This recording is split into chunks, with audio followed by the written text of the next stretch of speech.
Hello, what are the steps in sewing the blouse? We have a blouse here, and to sew this blouse, I'm not going to talk about the cutting process. We are going to talk about the sewing process. So first, you cut the keyhole. It didn't come with the pattern, we added to it. So you cut the keyhole, then you sew the bias strip for the waist tie, and while you still have the two pieces separate, the front and the back, you sew the bias tab, the bias strip on the front side of the top, and you sew it to the sides, maybe a few inches away from the sides, so that when you are doing the side seam, you do not sew over it. That's 2. 3, you come back to the neckline. So the neckline, you cut a bias strip. You should have cut that by now. So the bias strip, you bind the neckline, and the neckline, you can see here it got folded a little bit when I was doing it, but the neckline, you can choose how you want to bind it. This one we bind in a way that it can be seen from outside as well, but you can do it that it won't be seen from outside. And there are terminologies for each one of those. So, but 4th, we have a pleated neckline. Therefore, we'll work on the side seam of the shoulder. So you take back piece and front piece, you join them at the shoulder, and you sew your shoulder seam. And I like to say zigzag. You zigzag it so that it does not fray. So that's 4. 5.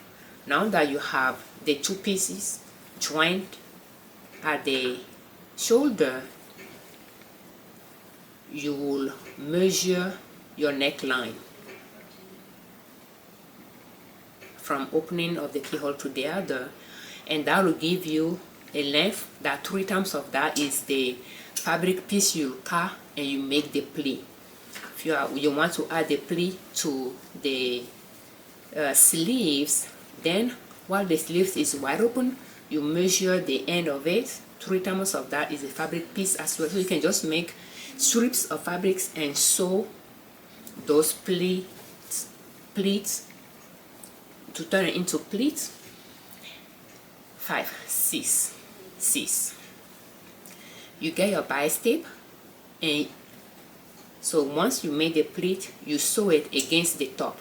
For this version though, we lay the bias, the pleat on the front side of the garment, and we sew it so that at the end we have the binding outside of the garment.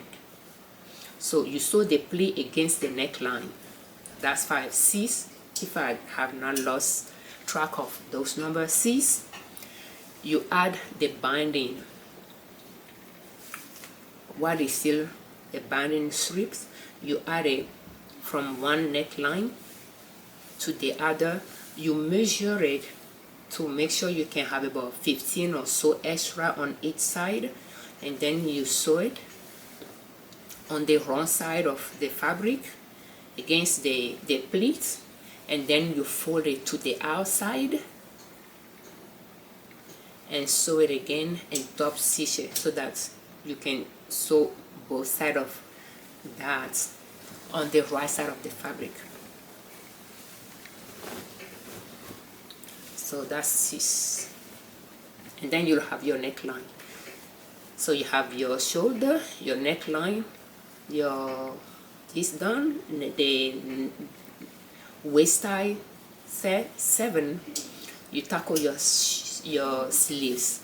If I can sew something flat, I like to sew it flat instead of sewing a circle. Therefore, while the sleeve is flat,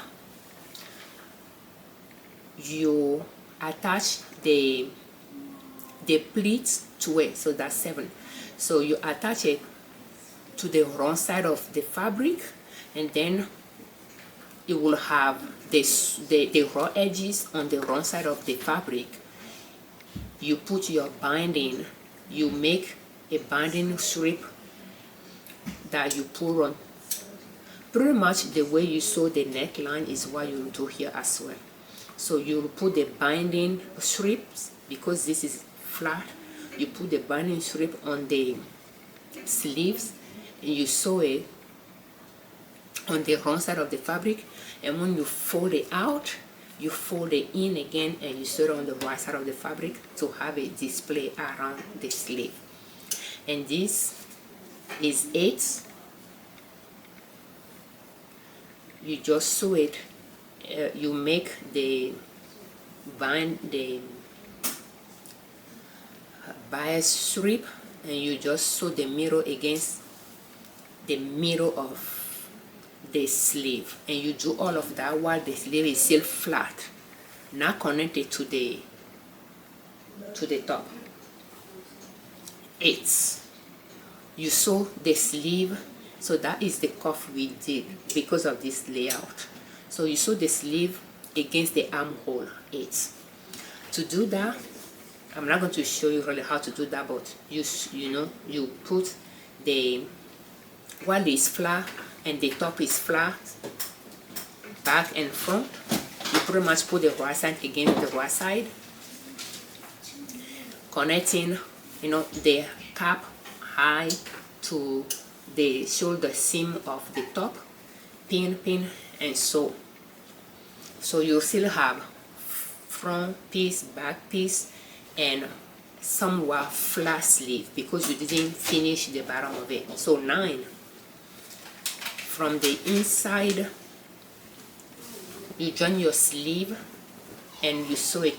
You sew the side seam of it.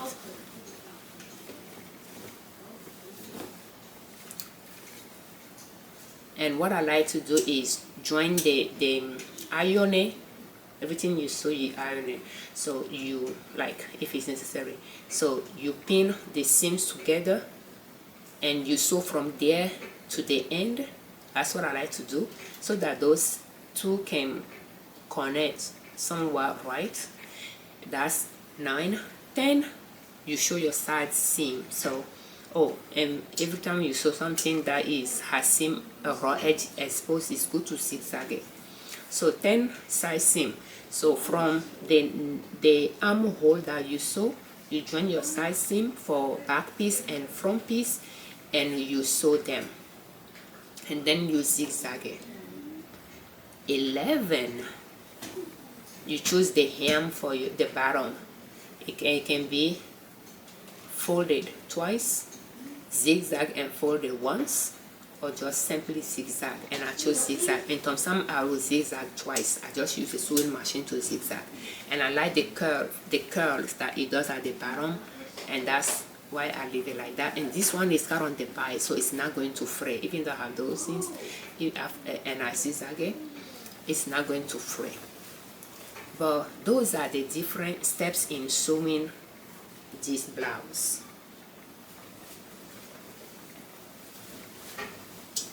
And when you are making the necktie, this one I didn't do it well, but when you are sewing, you'll be able to sew all the way and folding the tie to make the tie, and then continue up and sew all the way to make this tie, sew around it to come and finish it somewhere here. But at this one I had to stop and restart because I didn't start at the right spot. But yeah, those are the different steps in sewing a blouse, specifically this one. because of the different features it has. There are some nuances to it, but in general there are steps that are explained here that are basic steps for each blouse that you will sew. If there is an additional feature that you need to set first, it's going to be doing the shoulder seam to connect both, so that you can work on the binding or the lining of the top. And sometimes I'll do the lining separately before I connect the seams, and when I'm doing the back lining, it will cover a part of the shoulder seam. So I'll do the front lining and I'll sew the seam, and then I'll do the back lining to cover the seam. But it's not the process for this one. For bias binding, you sew the seam and then you do the bias binding for the whole. You can do it separately as well for the top and for the front, and then when you can sew at the sides, at the shoulder seam as well, but you'll have the binding connected here. That's why it's good if you prefer to sew the shoulder seam and then do the binding, the bias binding of the whole neckline. And then when that is done, while it's flat, you sew your sleeve the way we instructed by connecting it to the armhole while the sleeve is still flat open. And when that is done, you turn it in, and then you sew the side seam for the sleeve, and then you sew the side seam of the top, and then you work on the hem. That are the basic step of sewing a blouse. Thank you so much for watching. We thank you very much for your time. We thank you very much, you all that subscribe to our channel. I'm Afiavi Liberman, host of Liberman Consulting L.L.C YouTube channel, and NinaSoap.com, our blog. On our channel and on our blog, we share different ways you can save money and different ways you can make money to reach your financial independence, where you do not depend on an employer to provide for your family. And sewing your clothes is one way to save money. For this, for instance, I think it's about $2 a piece, and I'll use about 3 yards or so, and I have a lot of leftover, in the sense that, you know, I cut other pieces that I can sew from the remaining fabric.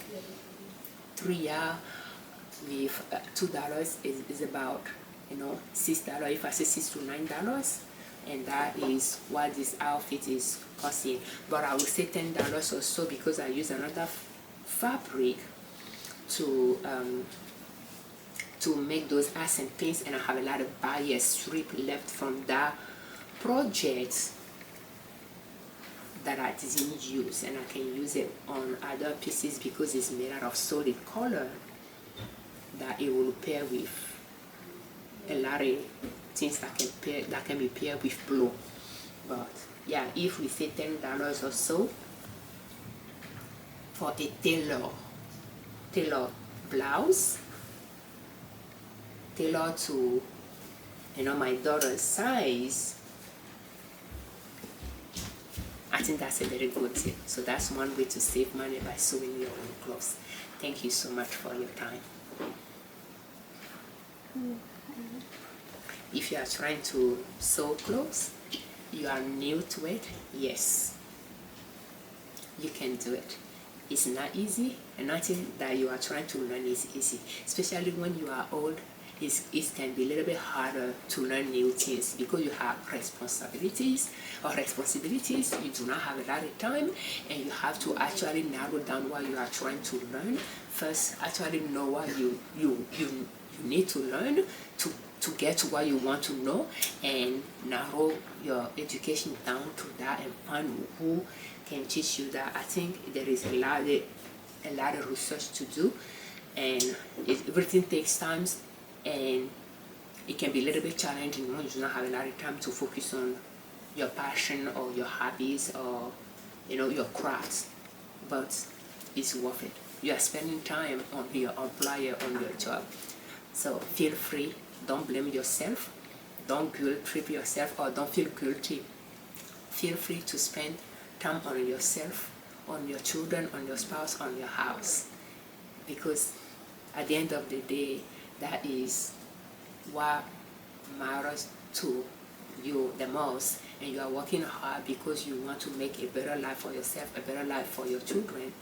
And if you are spending a lot of time on your job, well, it's because you want to make more money to be able to provide for your family. So it is okay if you are spending time on crafts that is serving them, like sewing clothes for yourself or for your children. After all, if you sew your own clothes, you can save money if you know how to do about it. At least wear something that you feel good in, that can boost your self-esteem. It can show up in how you present yourself, how you defend yourself outside and even at your workplace. And not necessarily to brag to others or anything like that, or make others feel less important or anything like that, but I don't know, we are all different. If what you wear has an impact on your esteem, then it's worth it paying attention to that. But also for your children, I don't know, there are so many reasons why people want to sew their own clothes. Why? Which one is yours, or what is yours? So thank you.